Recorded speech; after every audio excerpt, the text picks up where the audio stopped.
Hello friend, स्वागत है आपका अपने चैनल आज क्लास में। आज की इस वीडियो में हिंदी के 100 ऑब्जेक्टिव प्रश्न बताएंगे और इस 100 ऑब्जेक्टिव प्रश्न में से बहुत सारे प्रश्न आपके फाइनल बोर्ड परीक्षा में आने वाले हैं, ये हमारा गारंटी है। तो एक भी प्रश्न आप लोग स्किप मत कीजिएगा। वीडियो को प्लीज़ आप लोग शुरू से लेके अंत तक देखिएगा और इसका पीडीएफ हम बिल्कुल फ्री में देंगे और लास्ट में हम आपको बताएंगे कि इसका पीडीएफ आपको कहाँ से डाउनलोड करना है। तो आइए शुरू करते हैं पहले नंबर प्रश्न से। तो पहला नंबर प्रश्न है कि प्रतिकूल का विलोम क्या होगा। काफ़ी महत्वपूर्ण प्रश्न है। यहाँ पे आपको बताना है कि प्रतिकूल का विलोम यानी उल्टा क्या होगा, तो अनुकूल होगा। यहाँ पे ए वाला ऑप्शन बिल्कुल ही सही हो जाएगा। आइए देखते हैं अगला प्रश्न। दो नंबर प्रश्न है कि स्वदेशी पाठ के लेखक कौन है। यहाँ पे आपको बताना है कि स्वदेशी पाठ के लेखक कौन है, तो प्रेमधन है। यहाँ पे बी वाला ऑप्शन बिल्कुल ही सही हो जाएगा। आइए देखते हैं अगला प्रश्न। तीन नंबर प्रश्न है कि मंगमा को किससे विवाद था। यहाँ पे आपको बताना है कि मंगमा को किससे विवाद था, तो अपनी बहू नजम्मा से विवाद था। इसे आपको याद रखना है। यहाँ पे डी वाला ऑप्शन बिल्कुल ही सही हो जाएगा। आइए देखते हैं अगला प्रश्न। चार नंबर प्रश्न है कि पंत जी को किस रचना के लिए ज्ञानपीठ पुरस्कार मिला। काफ़ी महत्वपूर्ण प्रश्न है ये आपके बोर्ड परीक्षा के लिए। यहाँ पे आपको बताना है कि पंत जी को किस रचना के लिए ज्ञानपीठ पुरस्कार मिला, तो चिदम्बरा के लिए मिला। इसे आपको याद रखना है। यहाँ पे बी वाला ऑप्शन बिल्कुल ही सही हो जाएगा। आइए देखते हैं अगला प्रश्न। पाँच नंबर प्रश्न है कि समास के कितने भेद होते हैं। ये भी काफ़ी महत्वपूर्ण प्रश्न है। यहाँ पे आपको बताना है कि समास के कितने भेद होते हैं, तो समास के 6 भेद होते हैं। इसे आपको याद रखना है। यहाँ पे डी वाला ऑप्शन बिल्कुल ही सही हो जाएगा। आइए देखते हैं अगला प्रश्न। 6 नंबर प्रश्न है कि लक्ष्मी किस कहानी के केंद्र में है। यहाँ पे आपको बताना है कि लक्ष्मी किस कहानी के केंद्र में है, तो ढाते विश्वास कहानी के केंद्र में है। यहाँ पे ए वाला ऑप्शन बिल्कुल ही सही हो जाएगा। और लक्ष्मी के पति का नाम क्या था, तो लक्ष्मण था। तो ये भी साथ में आपको याद रखना है। आइए देखते हैं अगला प्रश्न। 7 नंबर प्रश्न है कि सुजान सागर किसकी कृति है। ये काफ़ी महत्वपूर्ण प्रश्न है ये आपके बोर्ड परीक्षा के लिए। यहाँ पे आपको बताना है कि सुजान सागर किसकी कृति है, तो ये घनानंद की कृति है। इसे आपको याद रखना है। यहाँ पे बी वाला ऑप्शन बिल्कुल ही सही हो जाएगा। आइए देखते हैं अगला प्रश्न। 8 नंबर प्रश्न है कि मन नहीं मानता है। यहाँ पे आपको बताना है कि मन क्या नहीं मानता है, तो मन कभी हार नहीं मानता है। यहाँ पे बी वाला ऑप्शन बिल्कुल ही सही हो जाएगा। आइए देखते हैं अगला प्रश्न। 9 नंबर प्रश्न है कि मंगू कैसी लड़की है। यहाँ पे आपको बताना है कि मंगू कैसी लड़की है, तो जो मंगू है ये जन्मजात पागल और गूंगी लड़की है। यहाँ पे डी वाला ऑप्शन बिल्कुल ही सही हो जाएगा। आइए देखते हैं अगला प्रश्न। 10 नंबर प्रश्न है कि अक्षर ज्ञान किसने लिखा है। ये भी काफ़ी महत्वपूर्ण प्रश्न है। यहाँ पे आपको बताना है कि जो अक्षर ज्ञान कविता है इसको किसने लिखा है, तो कवित्री अनामिका ने लिखा है। इसे आपको याद रखना है। यहाँ पे बी वाला ऑप्शन बिल्कुल ही सही हो जाएगा। आइए देखते हैं अगला प्रश्न। 11 नंबर प्रश्न है कि कवि के अनुसार जनतंत्र के देवता कौन है। काफ़ी महत्वपूर्ण प्रश्न है। यहाँ पे आपको बताना है कि कवि के अनुसार जनतंत्र के देवता कौन है, तो किसान मजदूर हैं। यहाँ पे डी वाला ऑप्शन बिल्कुल ही सही हो जाएगा। आइए देखते हैं अगला प्रश्न। 12 नंबर प्रश्न है कि कर्ता का कारक चिन्ह क्या है। यहाँ पे आपको बताना है कि कर्ता का कारक चिन्ह क्या होता है, तो कर्ता ने होता है, कर्म को होता है। तो कर्ता का कारक चिन्ह क्या होगा, ने होगा। यहाँ पे ए वाला ऑप्शन बिल्कुल ही सही हो जाएगा। आइए देखते हैं अगला प्रश्न। 13 नंबर प्रश्न है कि बिस्मिल्लाह खां का जन्म कहाँ हुआ था। ये काफ़ी महत्वपूर्ण प्रश्न है ये आपके बोर्ड परीक्षा के लिए। यहाँ पे आपको बताना है कि बिस्मिल्लाह खां का जन्म कहाँ हुआ था, तो डुमरांव में हुआ था। इसे आपको याद रखना है। यहाँ पे सी वाला ऑप्शन बिल्कुल ही सही हो जाएगा। आइए देखते हैं अगला प्रश्न। 14 नंबर प्रश्न है कि गिरधर लाल सेन साहब की फैक्ट्री में क्या था। यहाँ पे आपको बताना है कि गिरधर लाल सेन साहब की फैक्ट्री में क्या था, तो किरानी था। यहाँ पे ए वाला ऑप्शन बिल्कुल ही सही हो जाएगा। आइए देखते हैं अगला प्रश्न। 15 नंबर प्रश्न है कि बिरजू महाराज का संबंध किससे था। यहाँ पे आपको बताना है कि बिरजू महाराज का संबंध किससे था। तो बिरजू महाराज का संबंध कथक नृत्य से था, इसे आपको याद रखना है। यहाँ पे सी वाला ऑप्शन बिल्कुल ही सही हो जाएगा। ये देखते हैं अगला प्रश्न 16 नंबर प्रश्न है कि रसखान किनके भक्त थे। यहाँ पे आपको बताना है कि रसखान किनके भक्त थे। तो श्री कृष्ण के भक्त थे, इसे आपको याद रखना है। यहाँ पे ए वाला ऑप्शन बिल्कुल ही सही हो जाएगा। ये देखते हैं अगला प्रश्न 17 नंबर प्रश्न है कि नालंदा विश्वविद्यालय कहाँ स्थित है। यहाँ पे आपको बताना है कि नालंदा विश्वविद्यालय कहाँ स्थित है। तो नालंदा विश्वविद्यालय बिहार में स्थित है।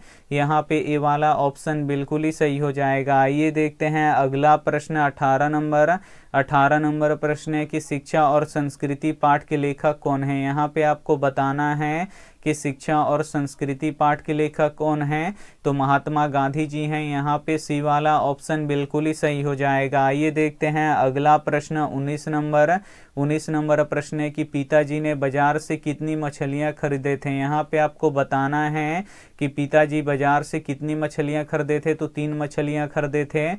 यहाँ पे बी वाला ऑप्शन बिल्कुल ही सही हो जाएगा। ये देखते हैं अगला प्रश्न 20 नंबर प्रश्न है कि सिख धर्म के प्रवर्तक थे। यहाँ पे आपको बताना है कि सिख धर्म के प्रवर्तक कौन थे। तो सिख धर्म के प्रवर्तक गुरु नानक देव थे, इन्हें आपको याद रखना है। यहाँ पे बी वाला ऑप्शन बिल्कुल ही सही हो जाएगा। आइए देखते हैं अगला प्रश्न 21 नंबर प्रश्न है कि कुंवर नारायण ने बूढ़ा चौकीदार किसे कहा है। यहाँ पे आपको बताना है कि कुंवर नारायण ने बूढ़ा चौकीदार किसे कहा है।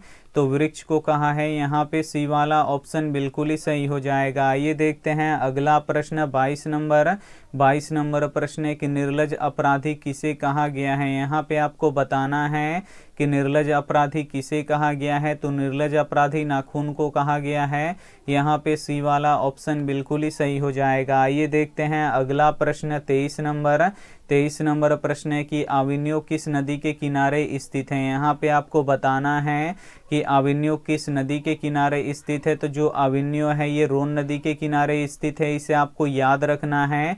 यहाँ पे बी वाला ऑप्शन बिल्कुल ही सही हो जाएगा। ये देखते हैं अगला प्रश्न 24 नंबर प्रश्न है कि रंगपा कैसा था। यहाँ पे आपको बताना है कि रंगपा कैसा व्यक्ति था। तो जो रंगपा था ये जुआरी किस्म का व्यक्ति था। यहाँ पे ए वाला ऑप्शन बिल्कुल ही सही हो जाएगा। ये देखते हैं अगला प्रश्न 25 नंबर प्रश्न है कि 3 बेटे की माँ कौन थी। यहाँ पे आपको बताना है कि 3 बेटे की माँ कौन थी। तो 3 बेटे की माँ सीता थी, इसे आपको याद रखना है। यहाँ पे बी वाला ऑप्शन बिल्कुल ही सही हो जाएगा। ये देखते हैं अगला प्रश्न 26 नंबर प्रश्न है कि लौट कर आऊँगा फिर किसने लिखा है। यहाँ पे आपको बताना है कि लौट कर आऊँगा फिर कविता किसने लिखा है। तो जीवानंद दास जी ने लिखा है। यहाँ पे ए वाला ऑप्शन बिल्कुल ही सही हो जाएगा। ये देखते हैं अगला प्रश्न 27 नंबर प्रश्न है कि मीनाक्षी मंदिर कहाँ स्थित है। यहाँ पे आपको बताना है कि मीनाक्षी मंदिर कहाँ स्थित है। तो मीनाक्षी मंदिर तमिलनाडु में स्थित है, इसे आपको याद रखना है। यहाँ पे ए वाला ऑप्शन बिल्कुल ही सही हो जाएगा। ये देखते हैं अगला प्रश्न 28 नंबर प्रश्न है कि कवि को बूढ़ा चौकीदार वृक्ष हमेशा कहाँ मिलता था। काफी महत्वपूर्ण प्रश्न है। यहाँ पे आपको बताना है कि कवि को बूढ़ा चौकीदार वृक्ष हमेशा कहाँ मिलता था। तो घर के दरवाजे पर मिलता था, इसे आपको याद रखना है। यहाँ पे सी वाला ऑप्शन बिल्कुल ही सही हो जाएगा। ये देखते हैं अगला प्रश्न 29 नंबर प्रश्न है कि पिकासो क्या थे। यहाँ पे आपको बताना है कि पिकासो क्या थे। तो पिकासो एक चित्रकार थे। यहाँ पे बी वाला ऑप्शन बिल्कुल ही सही हो जाएगा। ये देखते हैं अगला प्रश्न 30 नंबर प्रश्न है कि जाति प्रथा क्या निर्धारित करता है। यहाँ पे आपको बताना है कि जाति प्रथा क्या निर्धारित करता है। तो जाति प्रथा पेशा को निर्धारित करता है, इसे आपको याद रखना है। यहाँ पे ए वाला ऑप्शन बिल्कुल ही सही हो जाएगा। ये देखते हैं अगला प्रश्न 31 नंबर प्रश्न है कि बेतमा कहाँ स्थित है। यहाँ पे आपको बताना है कि बेतमा कहाँ स्थित है। तो बेतमा इंदौर के पास स्थित है, इसे आपको याद रखना है। यहाँ पे ए वाला ऑप्शन ऑप्शन बिल्कुल ही सही हो जाएगा। ये देखते हैं अगला प्रश्न 32 नंबर प्रश्न है कि दारिस नामक सोने के सिक्कों से भरा घड़ा किसे मिला था। काफी महत्वपूर्ण प्रश्न है। यहाँ पे आपको बताना है कि दारिस नामक सोने के सिक्कों से भरा घड़ा किसे मिला था, तो वारेन हेस्टिंग्स को मिला था। इसे आपको याद रखना है। यहाँ पे सी वाला ऑप्शन बिल्कुल ही सही हो जाएगा। ये देखते हैं अगला प्रश्न 33 नंबर प्रश्न है कि मछली लेकर कौन भाग गया। यहाँ पे आपको बताना है कि मछली लेकर कौन भाग गया, तो मछली लेकर संतु भाग गया। इसे आपको याद रखना है। यहाँ पे ए वाला ऑप्शन बिल्कुल ही सही हो जाएगा। ये देखते हैं अगला प्रश्न 34 नंबर प्रश्न है कि काशी किसकी पाठशाला है। यहाँ पे आपको बताना है कि काशी किसकी पाठशाला है, तो जो काशी है ये संस्कृति की पाठशाला है। इसे आपको याद रखना है। यहाँ पे ए वाला ऑप्शन बिल्कुल ही सही हो जाएगा। ये देखते हैं अगला प्रश्न 35 नंबर प्रश्न है कि हाथ साफ करना मुहावरे का सही अर्थ क्या होगा। यहाँ पे आपको बताना है कि हाथ साफ करना मुहावरे का सही अर्थ क्या होगा, तो चोरी करना होगा। इसे आपको याद रखना है। यहाँ पे सी वाला ऑप्शन बिल्कुल ही सही हो जाएगा। ये देखते हैं अगला प्रश्न 36 नंबर प्रश्न है कि जापान पर परमाणु बम गिराया गया। यहाँ पे आपको बताना है कि जापान पर परमाणु बम किसने गिराया, तो अमेरिका ने गिराया। इसे आपको याद रखना है। यहाँ पे बी वाला ऑप्शन बिल्कुल ही सही हो जाएगा। ये देखते हैं अगला प्रश्न 37 नंबर प्रश्न है कि टॉल्स्टॉय कौन थे। यहाँ पे आपको बताना है कि टॉल्स्टॉय कौन थे, तो जो टॉल्स्टॉय थे ये एक रूसी लेखक थे। इसे आपको याद रखना है।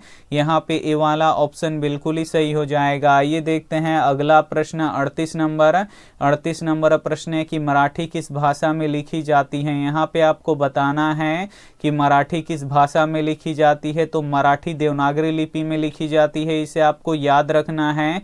यहाँ पे सी वाला ऑप्शन बिल्कुल ही सही हो जाएगा। ये देखते हैं अगला प्रश्न 39 नंबर प्रश्न है कि जारशाही कहाँ थी। यहाँ पे आपको बताना है कि जारशाही कहाँ थी, तो जारशाही रूस में थी। रूस के राजा को जार बोला जाता था। यहाँ पे ए वाला ऑप्शन बिल्कुल ही सही हो जाएगा। ये देखते हैं अगला प्रश्न 40 नंबर प्रश्न है कि गांधी जी के जन्म दिवस को किस रूप में मनाया जाता है। यहाँ पे आपको बताना है कि गांधी जी के जन्म दिवस को किस रूप में मनाया जाता है, तो अहिंसा दिवस के रूप में मनाया जाता है।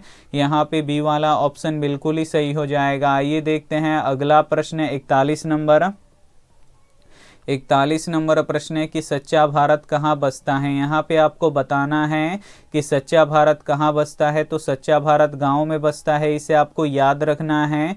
यहाँ पे सी वाला ऑप्शन बिल्कुल ही सही हो जाएगा। ये देखते हैं अगला प्रश्न 42 नंबर प्रश्न है कि मैक्स मूलर के अनुसार सर्वाधिक संपदा और प्राकृतिक सौंदर्य से परिपूर्ण कौन सा देश है। यहाँ पे आपको बताना है कि मैक्स मूलर के अनुसार सर्वाधिक संपदा और प्राकृतिक सौंदर्य से परिपूर्ण कौन सा देश है, तो अपना देश भारत है। इसे आपको याद रखना है। यहाँ पे ए वाला ऑप्शन बिल्कुल ही सही हो जाएगा। ये देखते हैं अगला प्रश्न 43 नंबर प्रश्न है कि हिरोशिमा कहाँ स्थित है। यहाँ पे आपको बताना है कि हिरोशिमा कहाँ स्थित है, तो हिरोशिमा जापान में स्थित है। इसे आपको याद रखना है।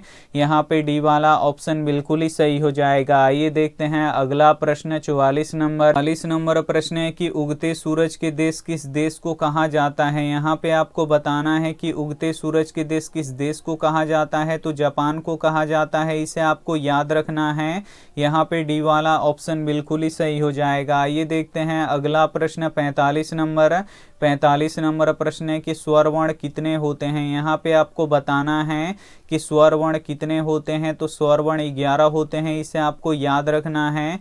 यहाँ पे बी वाला ऑप्शन बिल्कुल ही सही हो जाएगा। ये देखते हैं अगला प्रश्न 46 नंबर प्रश्न है कि दुख और डैश जीवन के दो पहलू हैं। यहाँ पे आपको बताना है कि इस खाली स्थान पे क्या होगा। प्रश्न है कि दुख और डैश जीवन के दो पहलू हैं, तो दुख और सुख जीवन के दो पहलू है। इसे आपको याद रखना है। यहाँ पे डी वाला ऑप्शन बिल्कुल ही सही हो जाएगा। ये देखते हैं अगला प्रश्न 47 नंबर प्रश्न है कि अपना उल्लू सीधा करना मुहावरे का सही अर्थ क्या है। यहाँ पे आपको बताना है कि अपना उल्लू सीधा करना मुहावरे का अर्थ क्या है, तो अपना काम निकालना है। इसे आपको याद रखना है। यहाँ पे ए वाला ऑप्शन बिल्कुल ही सही हो हो जाएगा। ये देखते हैं अगला प्रश्न 48 नंबर। 48 नंबर प्रश्न है कि बहादुर के नाम से दिल शब्द किसने उड़ा दिया। यहाँ पे आपको बताना है कि बहादुर के नाम से दिल शब्द किसने उड़ा दिया, तो निर्मला ने उड़ा दिया। इसे आपको याद रखना है। यहाँ पे ए वाला ऑप्शन बिल्कुल ही सही हो जाएगा। ये देखते हैं अगला प्रश्न 49 नंबर। 49 नंबर प्रश्न है कि सेन साहब की आंखों का तारा कौन है। यहाँ पे आपको बताना है कि सेन साहब की आंखों का तारा कौन है, तो सेन साहब की आंखों का तारा खोखा है। यहाँ पे बी वाला ऑप्शन बिल्कुल ही सही हो जाएगा। ये देखते हैं अगला प्रश्न 50 नंबर। 50 नंबर प्रश्न है कि मैक्स मूलर कहाँ के रहने वाले थे। यहाँ पे आपको बताना है कि मैक्स मूलर कहाँ के रहने वाले थे, तो मैक्स मूलर जर्मनी के रहने वाले थे। इसे आपको याद रखना है। यहाँ पे बी वाला ऑप्शन बिल्कुल ही सही हो जाएगा। ये देखते हैं अगला प्रश्न 51 नंबर। 51 नंबर प्रश्न है कि नाक कटना मुहावरे का सही अर्थ क्या है। यहाँ पे आपको बताना है कि नाक कटना मुहावरे का सही अर्थ क्या है, तो इज्जत जाना है। इसे आपको याद रखना है। यहाँ पे डी वाला ऑप्शन बिल्कुल ही सही हो जाएगा। ये देखते हैं अगला प्रश्न 52 नंबर। 52 नंबर प्रश्न है कि बहादुर पर चोरी का आरोप किसने लगाया था। यहाँ पे आपको बताना है कि बहादुर पर चोरी का आरोप किसने लगाया था, तो निर्मला के रिश्तेदार ने लगाए थे। यहाँ पे डी वाला ऑप्शन बिल्कुल ही सही हो जाएगा। ये देखते हैं अगला प्रश्न 53 नंबर। 53 नंबर प्रश्न है कि अमराई का कुआं कहाँ है। यहाँ पे आपको बताना है कि अमराई का कुआं कहाँ है, तो अमराई का कुआं रास्ते में है। इसे आपको याद रखना है। यहाँ पे ए वाला ऑप्शन बिल्कुल ही सही हो जाएगा। ये देखते हैं अगला प्रश्न 54 नंबर। 54 नंबर प्रश्न है कि वारेन हेस्टिंगस कहाँ का गवर्नर था। यहाँ पे आपको बताना है कि वारेन हेस्टिंगस कहाँ का गवर्नर था, तो वारेन हेस्टिंगस भारत का गवर्नर था। इसे आपको याद रखना है। यहाँ पे ए वाला ऑप्शन बिल्कुल ही सही हो जाएगा। ये देखते हैं अगला प्रश्न 55 नंबर। 55 नंबर प्रश्न है कि नागरी लिपि के शुरुआती लेख कहाँ से मिले। काफ़ी महत्वपूर्ण प्रश्न है। यहाँ पे आपको बताना है कि नागरी लिपि के शुरुआती लेख कहाँ से मिले, तो दक्षिण भारत से मिले। इसे आपको याद रखना है। यहाँ पे डी वाला ऑप्शन बिल्कुल ही सही हो जाएगा। ये देखते हैं अगला प्रश्न 56 नंबर। 56 नंबर प्रश्न है कि वाणी कब 20 के समान हो जाता है। यहाँ पे आपको बताना है कि वाणी कब 20 के समान हो जाता है, तो वाणी राम नाम के बिना 20 के समान हो जाता है। यहाँ पे ए वाला ऑप्शन बिल्कुल ही सही हो जाएगा। ये देखते हैं अगला प्रश्न 57 नंबर। 57 नंबर प्रश्न है कि अमावस्या का विलोम शब्द क्या होगा। यहाँ पे आपको बताना है कि अमावस्या शब्द का विलोम यानी उल्टा क्या होगा, तो पूर्णिमा होगा। यहाँ पे ए वाला ऑप्शन बिल्कुल ही सही हो जाएगा। ये देखते हैं अगला प्रश्न 58 नंबर। 58 नंबर प्रश्न है कि कवि ने प्राजन्य किसे कहा है। काफ़ी महत्वपूर्ण प्रश्न है ये आपके बोर्ड परीक्षा के लिए। यहाँ पे आपको बताना है कि कवि ने प्राजन्य किसे कहा है, तो बादल को कहा है। यहाँ पे सी वाला ऑप्शन बिल्कुल ही सही हो जाएगा। ये देखते हैं अगला प्रश्न 59 नंबर। 59 नंबर प्रश्न है कि प्रेमधन अपना आदर्श किसे मानते हैं। यहाँ पे आपको बताना है कि प्रेमधन अपना आदर्श किसे मानते हैं, तो भारतेंदु हरिश्चंद्र को मानते हैं। इसे आपको याद रखना है। यहाँ पे डी वाला ऑप्शन बिल्कुल ही सही हो जाएगा। ये देखते हैं अगला प्रश्न 60 नंबर। 60 नंबर प्रश्न है कि मिट्टी की अबोध मूर्ति कौन है। यहाँ पे आपको बताना है कि मिट्टी की अबोध मूर्ति कौन है, तो मिट्टी की अबोध मूर्ति जनता है। इसे आपको याद रखना है। यहाँ पे बी वाला ऑप्शन बिल्कुल ही सही हो जाएगा। ये देखते हैं अगला प्रश्न 61 नंबर।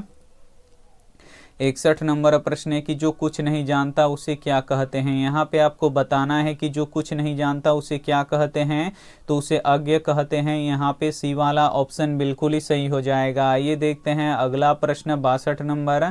62 नंबर प्रश्न है कि कवि ने माली मालिन किसे कहा है। यहाँ पे आपको बताना है कि कवि ने मालिन माली किसे कहा है, तो राधा कृष्ण को कहा है। इसे आपको याद रखना है। यहाँ पे सी वाला ऑप्शन बिल्कुल ही सही हो जाएगा। ये देखते हैं अगला प्रश्न 63 नंबर। 63 नंबर प्रश्न है कि पंडित बिरजू महाराज लखनऊ घराने की किस पीढ़ी के कलाकार थे। काफ़ी महत्वपूर्ण प्रश्न है।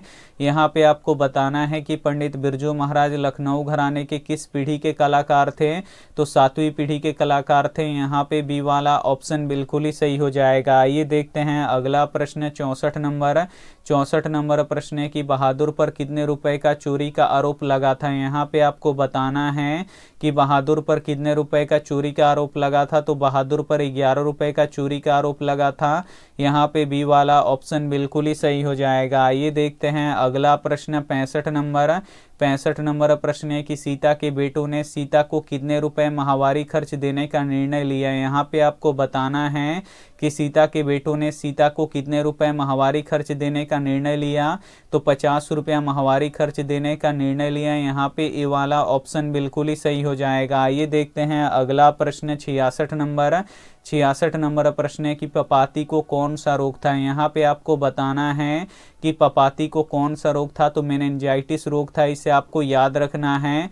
यहाँ पे डी वाला ऑप्शन बिल्कुल ही सही हो जाएगा। आइए देखते हैं अगला प्रश्न 67 नंबर प्रश्न है कि नाखून किसका प्रतीक है। यहाँ पे आपको बताना है कि नाखून किसका प्रतीक है।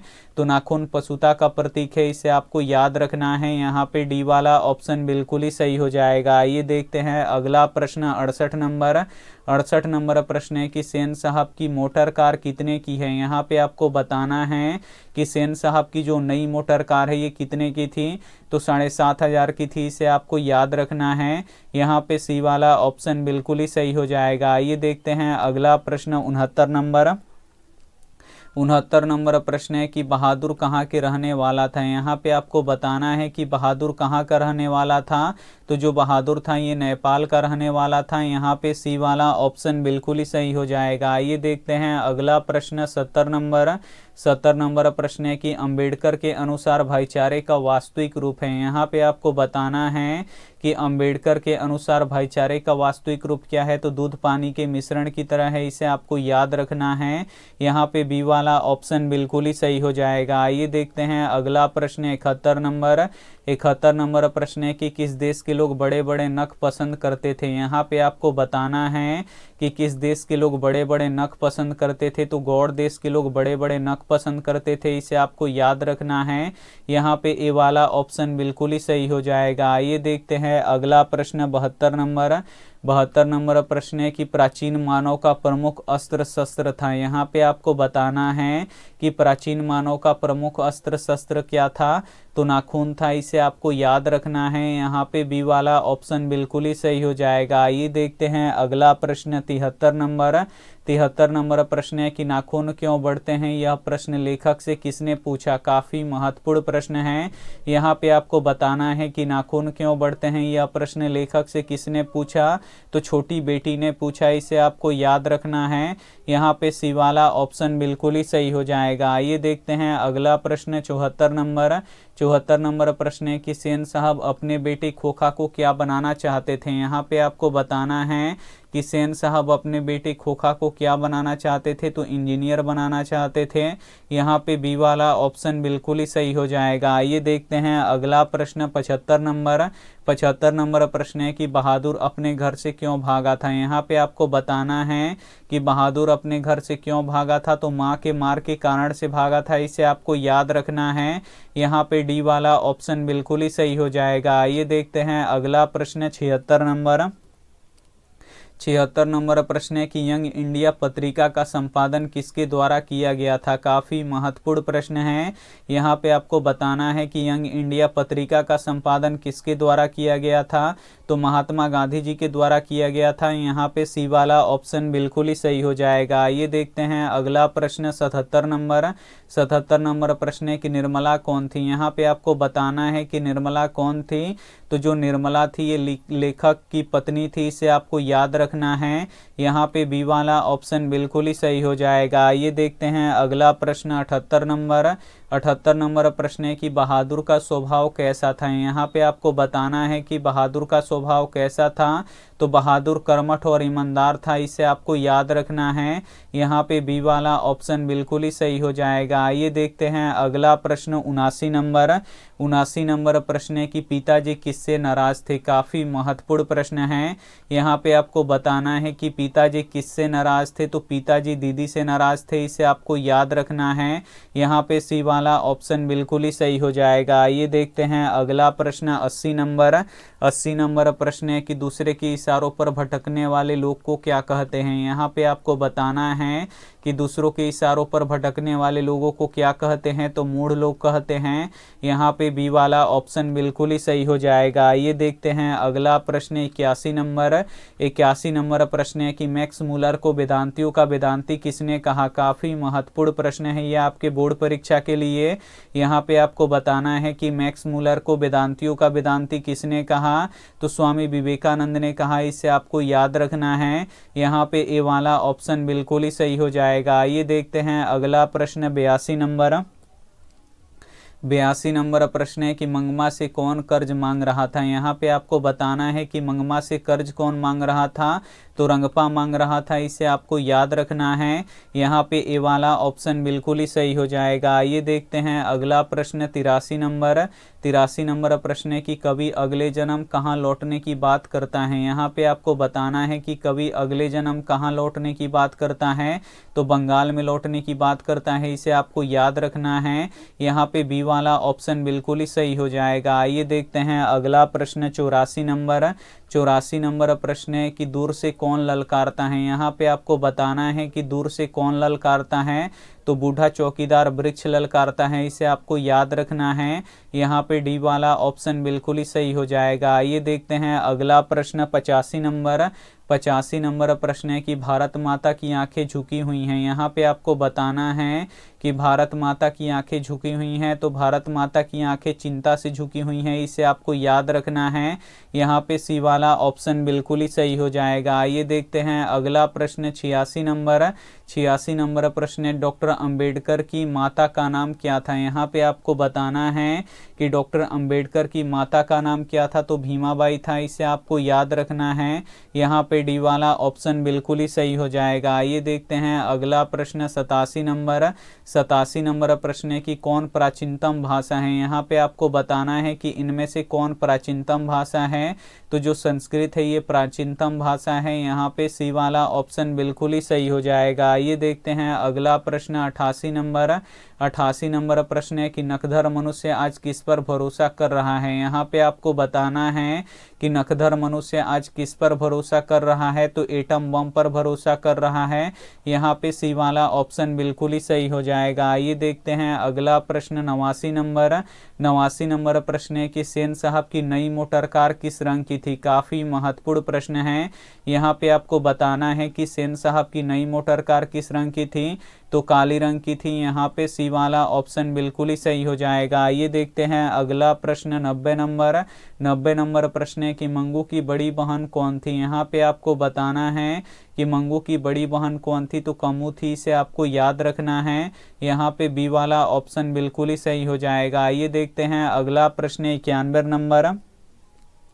91 नंबर प्रश्न है कि भारतीय संविधान के निर्माण में महत्वपूर्ण भूमिका किसकी है। काफ़ी महत्वपूर्ण प्रश्न है ये आपके बोर्ड परीक्षा के लिए। यहाँ पे आपको बताना है कि भारतीय संविधान के निर्माण में महत्वपूर्ण भूमिका किसकी है, तो डॉक्टर भीमराव अंबेडकर की है। इसे आपको याद रखना है। यहाँ पे ए वाला ऑप्शन बिल्कुल ही सही हो जाएगा। ये देखते हैं अगला प्रश्न 92 नंबर प्रश्न है कि आदिम का अर्थ क्या होता है। यहाँ पे आपको बताना है कि आदिम का अर्थ क्या होता है, तो अति प्राचीन होता है। इसे आपको याद रखना है। यहाँ पे बी वाला ऑप्शन बिल्कुल ही सही हो जाएगा। ये देखते हैं अगला प्रश्न 93 नंबर प्रश्न है कि कुमार गंधर्व क्या है। यहाँ पे आपको बताना है कि कुमार गंधर्व क्या है, तो कुमार गंधर्व शास्त्रीय गायक है। इसे आपको याद रखना है। यहाँ पे बी वाला ऑप्शन बिल्कुल ही सही हो जाएगा। ये देखते हैं अगला प्रश्न 94 नंबर प्रश्न है कि गांधी जी की पत्नी का नाम क्या था। काफी महत्वपूर्ण प्रश्न है। यहाँ पे आपको बताना है कि गांधी जी की पत्नी का नाम क्या था, तो कस्तूरबा गांधी था। इसे आपको याद रखना है। यहाँ पे ए वाला ऑप्शन बिल्कुल ही सही हो जाएगा। ये देखते हैं अगला प्रश्न 95 नंबर प्रश्न है कि प्रेमधन के अनुसार आज कौन सी वस्तु दिखाई नहीं देती है। यहाँ पे आपको बताना है कि प्रेमधन के अनुसार आज कौन सी वस्तु दिखाई नहीं देती है, तो भारतीयता दिखाई नहीं देती है। इसे आपको याद रखना है। यहाँ पे ए वाला ऑप्शन बिल्कुल ही सही हो जाएगा। ये देखते हैं अगला प्रश्न 96 नंबर प्रश्न है कि मछली कहानी किस वर्ग की जीवन वर्णित है। यहाँ पे आपको बताना है कि मछली कहानी में किस वर्ग की जीवन वर्णित है, तो निम्न मध्यम वर्ग की जीवन वर्णित है, इसे आपको याद रखना है। यहाँ पे बी वाला ऑप्शन बिल्कुल ही सही हो जाएगा। आइए देखते हैं अगला प्रश्न 97 नंबर प्रश्न है कि हमारी नींद कविता में नींद किसका प्रतीक है। यहाँ पे आपको बताना है कि हमारी नींद कविता में किसका प्रतीक है नींद, तो आलस का प्रतीक है, इसे आपको याद रखना है। यहाँ पे बी वाला ऑप्शन बिल्कुल ही सही हो जाएगा। आइए देखते हैं अगला प्रश्न 98 नंबर प्रश्न है कि वायु प्रदूषण को रोका जा सकता है। यहाँ पे आपको बताना है कि वायु प्रदूषण को हम किससे रोक सकते हैं, तो वृक्ष से रोक सकते हैं, इसे आपको याद रखना है। यहाँ पे ए वाला ऑप्शन बिल्कुल ही सही हो जाएगा। आइए देखते हैं अगला प्रश्न 99 नंबर प्रश्न है कि सूफर का अर्थ क्या होता है। यहाँ पे आपको बताना है कि सूफर का अर्थ क्या होता है, तो सूफर का अर्थ ड्राइवर होता है, इसे आपको याद रखना है। यहाँ पे सी वाला ऑप्शन बिल्कुल ही सही हो जाएगा। आइए देखते हैं अगला प्रश्न 100 नंबर प्रश्न है कि देवताओं का राजा कहकर किसे संबोधित किया जाता है। यहाँ पे आपको बताना है कि देवताओं का राजा से किसे संबोधित किया जाता है, तो भगवान इंद्र को संबोधित किया जाता है। यहाँ पे सी वाला ऑप्शन बिल्कुल ही सही हो जाएगा। यहाँ पे हिंदी के काफ़ी महत्वपूर्ण 100 ऑब्जेक्टिव प्रश्न बता चुके हैं और इसमें से बहुत सारे प्रश्न आपके फाइनल बोर्ड परीक्षा में आने वाले हैं, ये हमारा गारंटी है। और ये रहा आपके लिए होमवर्क प्रश्न, इसका जवाब आपको कमेंट बॉक्स में देना है कि बहादुर कैसी कहानी है। ए ऑप्शन है ऐतिहासिक, बी ऑप्शन है मनोवैज्ञानिक, सी ऑप्शन है सामाजिक, डी ऑप्शन है वैज्ञानिक। तो जो भी ऑप्शन आपको सही लगे वो आप हमें कमेंट करके जरूर बताइएगा। अब हम यहाँ पे बताएंगे कि इसका पीडीएफ आप लोग कहाँ से डाउनलोड कर सकते हैं। तो अभी तक आप वीडियो को लाइक नहीं किए तो प्लीज़ आप लोग वीडियो को लाइक कर दीजिए, अपने दोस्तों के पास इस वीडियो को जरूर शेयर कीजिए। चैनल को सब्सक्राइब नहीं किए तो चैनल को सब्सक्राइब कीजिए। और यहाँ पे अब हम बताएंगे कि इसका पीडीएफ कैसे डाउनलोड करेंगे। तो सभी के फ़ोन में होता है क्रोम, तो इस क्रोम को आपको क्या कर लेना है, ओपन कर लेना है। जैसे ही आपका यहाँ पे क्रोम खुल जाए तो आपको क्या करना है, जो ये सर्च बॉक्स है इसमें आपको लिखना है ASK और फिर CLASS। हम यहाँ पे आस क्लास लिख के सर्च कर देंगे और जैसे ही आप लोग सर्च कीजिएगा यहाँ पे देखिए लिखा हुआ आ जाएगा आस क्लास, इसी पे आपको क्या करना है, क्लिक करना है। और जैसे ही आप लोग यहाँ पे क्लिक कीजिएगा आप हमारे ऑफिशियल वेबसाइट पे चले आइएगा। थोड़ा सा यहाँ पे नेट स्लो है इसलिए दिक्कत हो रहा है, तो यहाँ पे देखिए आप हमारे ऑफिशियल वेबसाइट पे आ गए। अब यहाँ से आप लोग टेस्ट दे सकते हैं, तो इस टेस्ट पे आपको क्लिक करके यहाँ से आप लोग टेस्ट दे सकते हैं। तो यहाँ पे हम पहला वाला खोल रहे हैं, तो आपको क्या करना है यहाँ पे देखिए थोड़ा सा ये ओपन हो रहा है, उसके बाद हम आपको बता रहे हैं। यहाँ पे जैसे ये खुल जाए उसके बाद आपको यहाँ पे नीचे आना है और यहाँ पे देखिए आपको स्टार्ट टेस्ट पे क्लिक करना है। और जैसे ही यहाँ पे आप लोग स्टार्ट टेस्ट पे क्लिक कीजिएगा यहाँ पे आपका नाम मांगेगा, तो नाम आप कोई भी यहाँ पे एक नाम दे दीजिएगा, अपना नाम दे दीजिएगा। हम यहाँ पे एक नाम लिख दिए, उसके बाद नेक्स्ट करेंगे तो यहाँ पे पहला नंबर क्वेश्चन आ जाएगा और पूछ रहा है कि इसमें से कौन सा सही आंसर होगा। तो अगर सही पे टिक रहेगा लगेगा तो वो क्या हो जाएगा, ग्रीन हो जाएगा। अगर आप लोग गलत कीजिएगा तो रेड हो जाएगा। तो यहाँ पूछ रहा है कि वे किरण पुंज जो एक बिंदु से निकलकर फैलती है उसे क्या कहते हैं, तो उसे अपसारी कहते हैं। तो देखिए ये ग्रीन हो गया, यानी ये सही है। और ये अगले क्वेश्चन को हम गलत करके दिखाएंगे। देखिए अगर हम यहाँ पे इसको गलत करते हैं तो देखिए यहाँ पे गलत दिखा रहा है, रेड दिखा रहा है, और जो सही आंसर है उसको ग्रीन में दिखा रहा है। तो ऐसे आप लोग टेस्ट लगा सकते हैं। उसके बाद यहाँ से आप लोग पीडीएफ, यहाँ पे देखिए डाउनलोड पीडीएफ लिखा हुआ है, तो इस पर आप लोग क्लिक करके यहाँ से पीडीएफ डाउनलोड कर सकते हैं। और इसका पीडीएफ हम 2 मिनट में अपलोड करेंगे। जैसे ही क्लास खत्म हो रहा है अपलोड कर रहे हैं, यहाँ से आप लोग पीडीएफ डाउनलोड कर सकते हैं। और यहाँ से आप लोग क्वेश्चन बैंक सभी विषयों का पढ़ सकते हैं और यहाँ पे आप लोग ऑब्जेक्टिव सब्जेक्टिव पढ़ सकते हैं। तो उम्मीद करते हैं ये वीडियो आपको काफ़ी अच्छा लगा होगा। Thank you for watching. मिलते हैं अगले वीडियो में, तब तक अपना ध्यान रखिए, मन लगा के पढ़ाई कीजिए। Take care and bye.